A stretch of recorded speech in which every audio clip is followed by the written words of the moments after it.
అనిల్ మొదలైంది రాక్షసుల దాడి, వికృత రాజకీయం మొదలైంది. కొద్దిసేపటి క్రితమే మనం అంటే మహా తీర్పు మనం గ్రౌండ్ రిపోర్ట్స్ని, గ్రౌండ్ అనాలిసిస్ని, అనేక సర్వే సంస్థల యొక్క రిపోర్ట్స్ని తీసుకొని ఏపీలో పార్లమెంటు స్థానాల్లో 25 పార్లమెంట్లకు గాను 21 పార్లమెంటు స్థానాలు తెలుగుదేశం, జనసేన, భారతీయ జనతా పార్టీ గెలిచే అవకాశం ఉంది. 4 స్థానాలు వైఎస్ఆర్సీపీ పార్టీ గెలిచే అవకాశం ఉందని చెప్పినటువంటి 10 నిమిషాలకి మహాన్యూస్పై కుట్ర మొదలైంది. మహాన్యూస్పై దాడి మొదలైంది. ఎంత సిగ్గులేనితనం ఏంటంటే,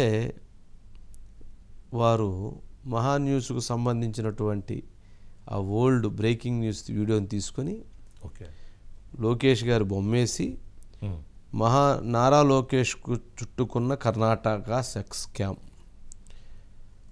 ప్రజ్వల్ రేవన్న నీలి చిత్రాల్లో నారా లోకేష్కి సంబంధాలు, జేడీఎస్ అభ్యర్థి ప్రజ్వల్ రేవన్నతో లోకేష్కు సత్సంబంధాలు, లోకేష్ వ్యాపారాల్లో ప్రజ్వల్ రేవన్న కీలక భాగస్వామి, సెక్స్ స్కామ్తో సంబంధాలు, నారా లోకేష్కి కర్ణాటక పోలీసులు నోటీసులు, 15 రోజుల్లో విచారణకు హాజరు కావాలంటూ ఆదేశాలు, క్రెడిట్స్ మహాన్యూస్ అని చెప్పని మళ్ళీ మనకు ఆ క్రెడిట్ మనకి ఇచ్చినట్టుగా ఫేక్ న్యూస్ మహాన్యూస్పై మరొక కుట్ర. ఎంత సిగ్గులేనితనం! ధైర్యంగా ఎదుర్కొనేటువంటి సత్తా లేదు, ధైర్యంగా ఎదుర్కొనేటువంటి దమ్ము లేదు. అదేమంటే గొడ్డలు పెట్టి జనాన్ని నరకటం, ఇది తప్ప ఇంకోటి ఏమీ కనపట్టలేదు. ఇక్కడ 2 కోపాలు. అదేవిధంగా నారా లోకేష్ది నిన్న ఒంగోలులో, నెల్లూరులో జరిగినటువంటి యువగళం సభలకు సంబంధించి మహాన్యూస్ యూత్తో ఇంటరాక్ట్ అయ్యేటువంటి ప్రోగ్రామ్ని మనం కవర్ చేసాం. దానికి కారణం ఏంటంటే, యూత్ డైరెక్ట్గా అనేక క్వశ్చన్స్ అడుగుతున్నారు. ఎంప్లాయ్మెంట్కు సంబంధించి, స్టేట్కు సంబంధించి, డెవలప్మెంట్కు సంబంధించి, వెల్ఫేర్కు సంబంధించి ఇలాంటివి అనేకం ప్రశ్నలు అడుగుతుంటే దానికి డైరెక్ట్గా తను ఆన్సర్ చేస్తున్నాడు. ఆ నేపథ్యంలో, ఆ సంబంధం నేపథ్యంలో ఇది ఆ పక్కన వాళ్ళు ఆ వీడియోని తయారు చేసి వదులుతున్నటువంటి దుర్మార్గం. అంటే ఇంతకంటే కుట్రలే ఉంటాయి. ఇంకా వీడియో ఓటమిని అంగీకరించినట్టే కదండి. అంటే ఓటమిని అంగీకరించి, అంటే దీన్ని చాలా జాగ్రత్తగా గమనించాలి. అయితే అది చూపించి, అంటే జగన్మోహన్ రెడ్డి గారు డైరెక్ట్గా ఎప్పుడు మీడియాతోటే ఇంటరాక్ట్ గారు. డైరెక్ట్గా ఇంకా పబ్లిక్తో ఇంటరాక్ట్ అయ్యి మైకులతో యూత్తో ఏం మాట్లాడతారు? ప్రత్యేక హోదా ఏమైందంటారు, అమరావతి రాజధాని ఏమంటారు, పోలవరం ఏమంటారు, మద్యం నిషేధం ఏమంటారు, ఇట్లా ఒక 100 క్వశ్చన్లు అడుగుతారు. ఏం చెప్తారు? 2019కి ముందు ఇది యూత్తో ఇంటరాక్ట్ అయినట్టుగా ఇప్పుడు ఎందుకు ఇంటరాక్ట్ కాలేరు. అలాంటి దుర్మార్గం. ఇంకా బ్రేకింగ్ తీయండి. వాళ్ళు ఇక దుర్మార్గాలు వాళ్ళు చేసినవన్నీ ఇక్కడ మన యాడ చూపిస్తా పోతాం. వాళ్ళంటే సిగ్గు శరం లేకుండా సోషల్ మీడియాలో తయారైంది. అంటే ఇప్పుడు మనం ఏం చెప్పాలి? ఎవరిని మీదకి వెళ్ళాలి మనం? యుద్ధం మీదకి అంటే ఇలాంటి పని ఎవరు చేస్తే ఎవరికి ఉపయోగం అనేటువంటి దాంట్లో వాళ్ళే కదా చేసేది. అంటే అవన్నీ వాళ్ళకి రీచ్ వస్తుంది. అందుకని ఈ రకమైనటువంటి కుట్రకి తెరలేదు. చివరికి జగన్మోహన్ రెడ్డి గారు ఏమన్నారండి? విజయసాయి రెడ్డి గారు, జగన్మోహన్ రెడ్డి గారు ఎన్నికలు సమీపించేటప్పటికి వాళ్ళు చెప్తుంది ఏంటంటే, ఏం చెప్తున్నారు గమనించారా? నిన్న ఈరోజు రాజశేఖర రెడ్డి గారిని ఎవరు చంపారో అందరికీ తెలుసు. చంద్రబాబు నాయుడు గారి మీద అనుమానం ఉంది. అలాగే ఇప్పుడు మమ్మల్ని చంపడానికి కూడా వెనకాట్టలేదని చెప్పి మాట్లాడుతున్నారు. చివరికి సింపతి తెచ్చుకోవటం కోసం చివరికి చంపటానికి కూడా ప్రయత్నం చేస్తున్నారనేటువంటి దాకా వెళ్ళారంటే ఏమన్నా రాజకీయాల్లో కొద్దిగన్నా విలువలు పాటిస్తున్నట్ల? విజయసాయి రెడ్డి గారు దానికి వంతపడతాడు. అవునవును ఇట్లాంటి కుట్రలు ఉన్నాయి, రాజశేఖర రెడ్డి గారి మీద మీరు చంపారని రిలయన్స్ వాళ్ళ మీద మీరు అభియోగం మోపి వాళ్ళ ఆస్తులు ధ్వంసం చేసి తర్వాత మరలా మీరు అధికారంలో రాగానే రిలయన్స్ వాళ్ళకి రాజ్యసభ సీట్ ఇచ్చి వారితో కలిసి వ్యాపారాలు చేస్తున్నారు మీరు. రాజశేఖర రెడ్డి గారిని మీ అవినీతి కేసుల్లో ఆయన పేరు పెట్టించి సిబిఐ ఈడీ ఛార్జ్షీట్లో మీరు ఒక అడ్వకేట్తో కోర్టులో వేయించి మీరు సేఫ్గా ఉండటం కోసం వారిని మీ సిబిఐ ఈడీ కేసులో పెట్టించారని మీ చెల్లెలు చెప్తా ఉంది. అవినాష్ రెడ్డి ఎవరైతే వైఎస్ వివేకానంద రెడ్డిలో హత్య విషయంలో మీరు మీ ప్రమేయంతో జరిగింది అనేటువంటిది మీ చెల్లెలు మాట్లాడుతూ ఉన్నారు. ఇలాంటివి ఒకటి కాదు రెండు కాదండి. సభ్య సమాజం తలదించుకునేటువంటి రాజకీయాలని చేస్తూ ఉన్నారు. ఇంత చేస్తూ కూడా చాలా ఒక గొప్ప మాటలు చెప్తున్నట్టుగా, నీతివంతమైనటువంటి మాటలు చెప్తున్నట్టుగా, సమాజంలో వాళ్ళు సమాజం కోసమే బతుకుతున్నట్లుగా మాట్లాడుతూ ఉంటారు. నేను జర్నలిజంలోకి వచ్చినటువంటి ఇన్ని సంవత్సరాల్లో ఏ రోజు కూడా జగన్మోహన్ రెడ్డి గారు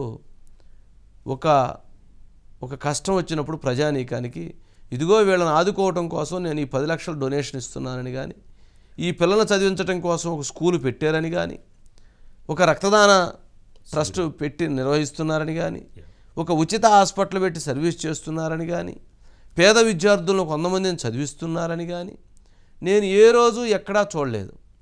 అంటే సమాజానికి దగ్గర నుంచి తీసుకోవటం తప్ప సమాజానికి ఇంత ఇచ్చేటువంటి పరిస్థితి కూడా లేదు. కానీ చెప్పేటువంటి మాటలు మాత్రం మనం గురిగింజ సామెతలాగా ఉందన్నమాట. గురిగింజ పైన ఎర్రగా ఉంటుంది, కింద నల్లగా ఉంటుంది. ఆ ఎరుపు చూసి నేను అంతా ఎర్రగా ఉన్నాను అనుకుంటుంది, కానీ కింద నలుపు చాలా పెద్దది. కానీ తప్పు చేసేటువంటి వాళ్ళు లేకపోతే ఇలాంటి అంశాల విషయంలో అంటే విమర్శలు చేయొచ్చు. వంశీ గారు మీరు చెప్పింది రాంగ్ రిపోర్టు అని చెప్పొచ్చు, డిబేట్ చేయొచ్చు. లేకపోతే లోకేష్ గారు ఎందుకు చూపిస్తున్నారు, మాది ఎందుకు చూపించలేదంటే మీది చూపిస్తున్నాము ఆయన, వాళ్ళది చూపిస్తున్నాము, మాకు ఎక్కడా కూడా అటువంటి తారతమ్యం లేదు. కానీ మీరు మీ ప్రభుత్వంలో మాకు ₹1 యాడ్ ఇవ్వకపోయిన 5 సంవత్సరాల్లో ₹1 యాడ్ ఇవ్వలేదండి మనకు. వాళ్ళు ₹1 అడ్వర్టైజ్మెంట్ ఇవ్వలేదు మనకి. అయినా కానీ ముఖ్యమంత్రి గారి ప్రసంగాన్ని చూపిస్తాం, ముఖ్యమంత్రి గారు చెప్పిన అంశాలు చూపిస్తాం. అది ఒక మీడియాగా మన బాధ్యత అది. మరి ఆయన చూపించట్లే, ఆయన ఇవ్వట్లేదు కదా, మనకు ₹1 కూడా అడ్వర్టైజ్మెంట్ ఇవ్వలేదు, మనం చూపించుకునేదేం కదా. అది కాదు. మనం వీలునంత వరకు ధర్మంగా ఉందాం, వీలునంత వరకు న్యాయంగా ఉందాం, వీలునంత వరకు పద్ధతిగా ఉందాం. ఎక్కడో ఒకక్కడ మానవుడు అనేటువంటి వాడు, మనిషి అనేటువంటి వాడు చిన్న చిన్న పొరపాట్లు జరుగుతుంటాయి. కానీ మనకు తెలియక జరిగినటువంటి తప్పులను కూడా మనం సరి చేసుకొని తెలిసిన తర్వాత ముందుకెళ్తూ ఉంటాం. కానీ ఈ విధంగా తెలిసి చేసేటువంటి కుట్రలను మాత్రం సహించకూడదు. ఎవరైతే ఇటువంటి ఫేక్ ఇచ్చేశారో ఇట్లాంటి వాటన్నిటినీ నారా లోకేష్ మీద 2019కి ముందు చేసినటువంటి దాడి, చేసినటువంటి విమర్శలు, చేసినటువంటి ట్రోలింగ్సు ఇవన్నీ ఆయన చూసి చూసి చూసి చూసి రాటు తేలిపోయాడు. ఇనప రాడ్ కంటే చాలా బలంగా తయారయ్యాడు. మరి ఇప్పుడు అంత ఐరన్ రాడ్ లాంటి అతన్ని ఇట్లాంటివి ఫేక్ వీటిని చేసి పంపించినందువలన ఆయనేం తొనకడు, ఆయనేం బెణికేటువంటి పరిస్థితి లేదు.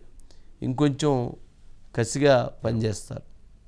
ఇక మహా న్యూస్ పైన ఇలాంటివి చేయటం అనేటువంటిది వాళ్ళకి ఆనవాయితీగా మారిపోయింది. సరే, వాళ్ళకి సిగ్గు, శరము, మానం, మర్యాద అలాంటి ఏమీ లేనప్పుడు వారి గురించి మనం మాట్లాడి మన టైం వేస్ట్ చేసుకోవటం కూడా మంచిది కాదు. ప్రజలకి ఎవరు క్లారిటీగా ఉన్నారు, ఎవరు పద్ధతిగా ఉన్నారు, ఎవరు ఏంటి అనేటువంటిది కూడా ప్రజలకు చాలా స్పష్టంగా తెలుసు. అంటే ఎందుకు దాడి జరుగుతుంది అని చెప్పాలని నాకు కూడా ఉంది. అసలు ఈ 5 సంవత్సరాల్లో మహా న్యూస్ పైన, నా పైన ఏ స్థాయిలో ఎన్ని విధాలుగా ఎన్ని కుట్రలు బన్నారు, ఎన్ని దాడులు చేశారు అనేటువంటిది కూడా చెప్పాలని ఉంది.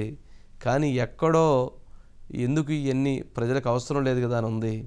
కానీ ఒకరోజు ఈ వారం రోజుల్లోనూ ఒకరోజు చెప్పేటువంటి రోజు వచ్చిన రోజున చెప్పాలనిపిస్తూ ఉంది.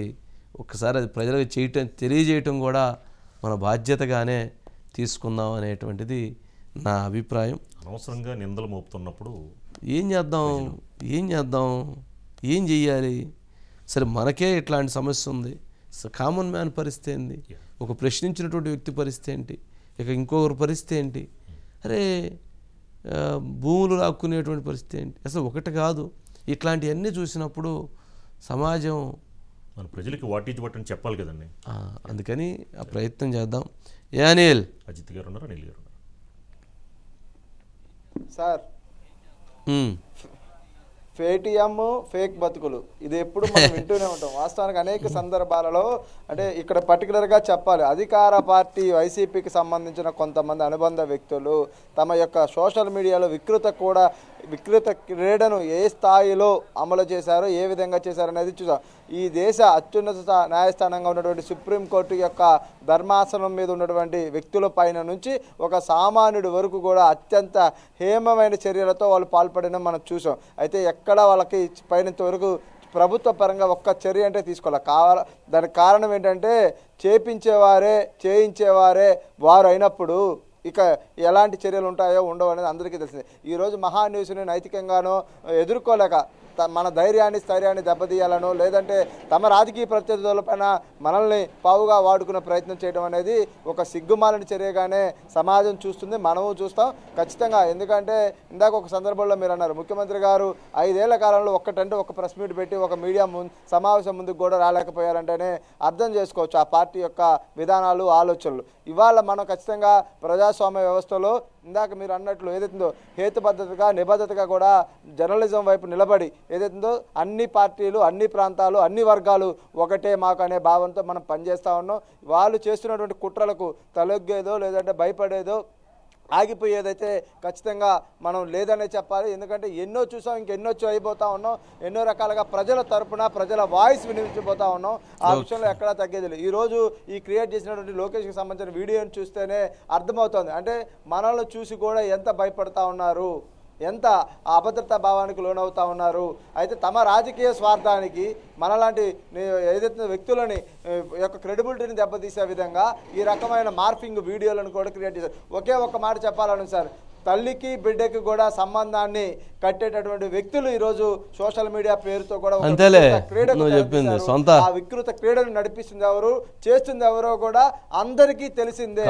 ఎందుకంటే అది బాబాయ్ హత్య అయినా సరే, ఎప్పుడో జరిగిన తండ్రి మరణం అయినా సరే, అవసరానికి ఏది కావాలంటే దాన్ని వాడుకునేటటువంటి శక్తి సామర్థ్యాలు, ధైర్య సాహసాలు ఖచ్చితంగా వారికి మాత్రమే సొంతం. అయితే కాదని సరే, మనమే ప్రజలు అర్థం చేసుకుంటారు. మనం అంటే మీడియా ఉంది కాబట్టి మనం చెప్తున్నాం ఇది ఫేక్ న్యూస్, ఇలాంటి ప్రచారం చేస్తున్నారు. పాపం షర్మిల మీదే ప్రచారం చేస్తే, సొంత చెల్లెల మీద, సునీత మీదే ప్రచారం చేస్తే, వాళ్లే రోడ్డు మీదకి ఎక్కి మమ్మల్ని ఈ రకంగా అవమానిస్తున్నారు, మా మీద ఫేక్ న్యూస్ చేస్తున్నారు, మా పెళ్ళిళ్ళ విషయంలో అంటగడుతున్నారు, మాకు వేరే వ్యక్తులతో అంటగడుతున్నారు, మమ్మల్ని ఈ రకంగా దుర్మార్గంగా మమ్మల్ని ఇది చేస్తున్నారని చెప్పని వాళ్లే రోడ్డు మీదకి వస్తే, సొంత చెల్లెళ్ళు, సొంత ఫ్యామిలీ మెంబర్స్, ఇంకా మందే ఉంది, ఇక మన మీద దాడి చేయకపోవటానికి ఎందుకు వెనకాడతారు? ఏమి ఇంతన్నా సిగ్గు శరం. ఏదైనా అట్లాంటి ఏదైనా ఉన్నప్పుడు కొట్టుకుందామంటే గది కొట్టుకోవడం చేస్తాం, ఇంతకంటే నేను చేస్తాం. ప్రజా వ్యతిరేకతని ఎదుర్కోలేకండి ఇంకా ఏం చేయాలో, ప్రజా వ్యతిరేకతని ప్రజలకు మంచి చేస్తే ప్రజలు ఎందుకు చేయనందుకే కదా చెయ్యాలి కదండి. మనల్ని వాళ్ళు గెలిపించింది అందుకే కదా. అజిత్ గారు ఉన్నారండి. ఓకే, అజిత్ గారు అయ్యండి.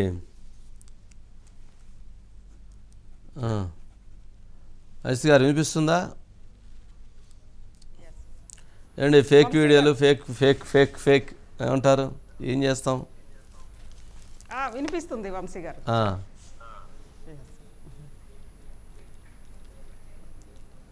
అదేనండి, ఫేక్ వీడియోలు, ఫేక్ ప్రచారం. ఎస్ వంశీ గారు, అంటే ఒకటి ఈరోజు మనం చూసాం, ప్రజ్వల్ రేవన్న అనే వ్యక్తి టేప్స్కు సంబంధించి మొత్తం దేశమంతా కూడా అది చర్చ అవుతూ ఉంది. ప్రజ్వల్ రేవన్న మనందరికి కూడా తెలుసు, దేవగౌడ మనవడు. పోనీ టేప్స్ ఏంటి అని అంటే, ప్రజ్వల్ రేవన్న ఇంట్లో పనిచేసే ఒక ఉమెన్ని ఆయన హింసించాడని దానికి సంబంధించిన ఆడియో టేప్ వీడియో టేప్ని ఆ ఉమెన్ కంప్లైంట్ చేసి ఆ టేప్ను కూడా వాళ్ళు ఇచ్చారు వంశీ గారు. అది అక్కడ జరిగిన చర్చ. దానికి వాళ్ళ ఇంట్లో జరిగిన అంశం వంశీ గారు. అదేవిధంగా ప్రజ్వల్ రేవన్న అంటే దేవగౌడ మనవడు. ఖచ్చితంగా ఆయన ఈరోజు ఎంపీ, పార్లమెంట్లోనే యంగెస్ట్ ఎంపీగా ఉన్న వ్యక్తి అతను. అలాంటి ప్రజ్వల్ రేవన్న జనరల్గా ఒక ఎంపీ, ఒక లోక్సభ సభ్యుడు కర్ణాటకకు సంబంధించి. ఇక్కడి నుంచి ఇంకెవరన్నా లోకేష్ లాంటి వాళ్ళు కానీ వీళ్ళు ఎక్కడైనా అనేక సందర్భాల్లో సమావేశాల్లో కలుసుకోవడం అనేది కామన్ వంశీ గారు. మనవరు అక్కడ దేవగౌడ మనవడు వంశీ గారు. హై ప్రొఫైల్, దాంతో పాటు రాజకీయాలు కానీ అనేక సందర్భాల్లో కలుసుకోవడం అనేది అత్యంత సాధారణమైన విషయం. కాదండి, ఒక చోట ఆ ఫోటో ఒకటి పెట్టి అది కూడా మహా న్యూస్లో వచ్చినట్లుగా చూపిస్తూ ఆ సెక్స్ టేప్లో ఏదో లోకేష్కి సంబంధించి దేవగౌడ ఇంట్లో వాళ్ళ పని మనిషో ఎవరో వర్కర్కి రేవన్నకి మధ్యలో జరిగిన ఆడియో సంభాషణ దానికి సంబంధించిన దాంట్లో అసలు లోకేష్ ప్రమేయం అనేది ఎలా వస్తుంది?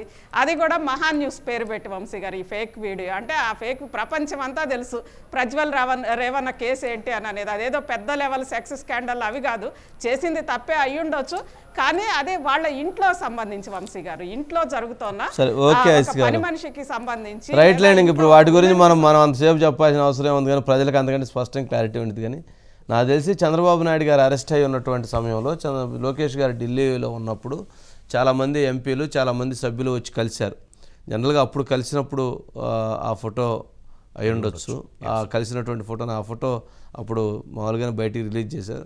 ఆ ఫోటోలు ఏదో తెచ్చి పెట్టేసి ఉంటారు. ఇవన్నీ లోకేష్ ఎప్పుడో దాటిపోయాడు, మనం ఎప్పుడో దాటిపోయాము, ఇవన్నీ వాళ్ళ ట్రాప్లో పడకూడదు. ఇక్కడ జరుగుతుంది ఎన్నికల ప్రక్రియ, ఎన్నికల మీద దృష్టి పెట్టాలి. ఎన్నికలకు సంబంధించినటువంటి ప్రణాళిక మీద ప్రజలకి మరింత సమాచారాన్ని ఇవ్వాల్సినటువంటి బాధ్యత మన మీద ఉంది. కాబట్టి ఈ ఫేక్ గాళ్ళ గురించి, ఫేక్ వీడియోల గురించి, ఫేక్ సమాచారం గురించి తీసిన పక్కన పడేసేయండి.